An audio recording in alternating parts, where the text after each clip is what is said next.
The villages in those days were lit only by fires, and the web of stars in the always dark sky. There was as yet no sun, and the beautiful Sunwari still had both her luminous golden earrings. Sunwari gasped with pleasure when she opened the wooden box in which they lay. By flamelight, she could see tiny worlds inside their spangled, wobbling pieces.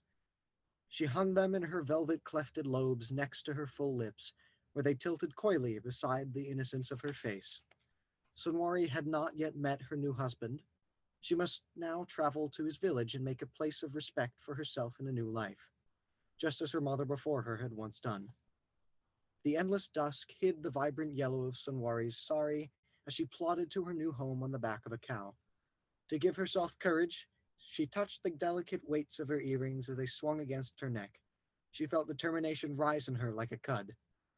The wedding dances of the new village wrapped Sunwari so quickly into her new life that not even her struggle showed.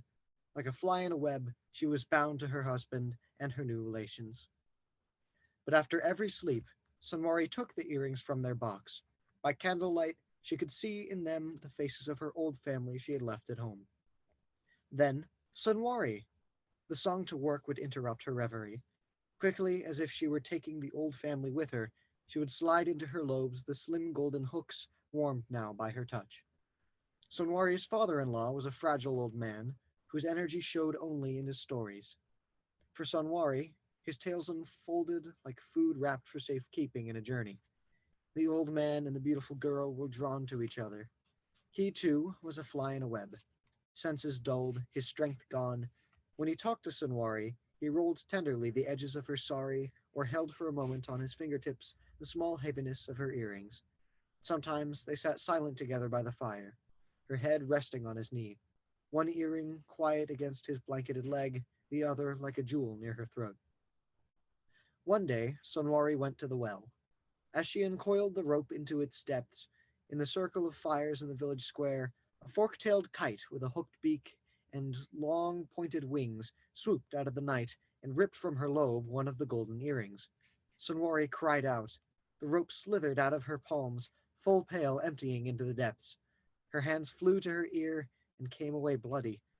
Cawing triumphantly, the bird sailed into the night sky, the earring teetering in his giant claws.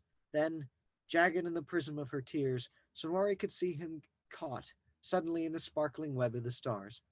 The bird flailed to burst free, and the earring tumbled from its claws, hooking on a strand of web. There it hung, glinting gold amongst the silvery white of the stars. Sobbing, Sonwari hauled the bucket up from the well's black hole and poured its contents into her jug. She stumbled home, set down the jug, rinsed the blood from her ear. All around her, the throb of the drumming began. She took the remaining earring to her father-in-law, who sat wrapped in a blanket near the fire. Sonwari kneeled, shakily telling her story. The old man stroked her head. Then he laid her earring in his papery palm and squinted at it in the firelight. You say he's stuck, the kite bird? He mused. Sonwari nodded. Little Sonwari, he said, I tell you all the time what has happened already, no? Sonwari gulped and nodded, tilting her head to look at his kind face. But not now, little Sonwari. Now I tell you what will happen. That kite bird is stuck in the star web, and that great spider spins it across the sky. Her father-in-law chuckled and raised his voice as the drumbeat grew louder. He's like a fly up there. He can't get away. But your poor earring is growing bigger and bigger. So big, Sonwari, it will light up the world. Your earring is going to be the sun. Even as he spoke, a strong shaft of light cut through the smoke hole and across the pair of them, running a stripe of bright yellow across Sonwari's silk sari. Sonwari searched the old man's illuminated face. The sounds of tambourines and hand clapping swelled over the beat of the drums. You see, Sonwari, I am right.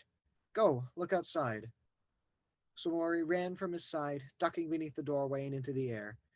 The sky outside was mauve, not black, bluing at the edges, and high above glistered a spangled, round, golden globe.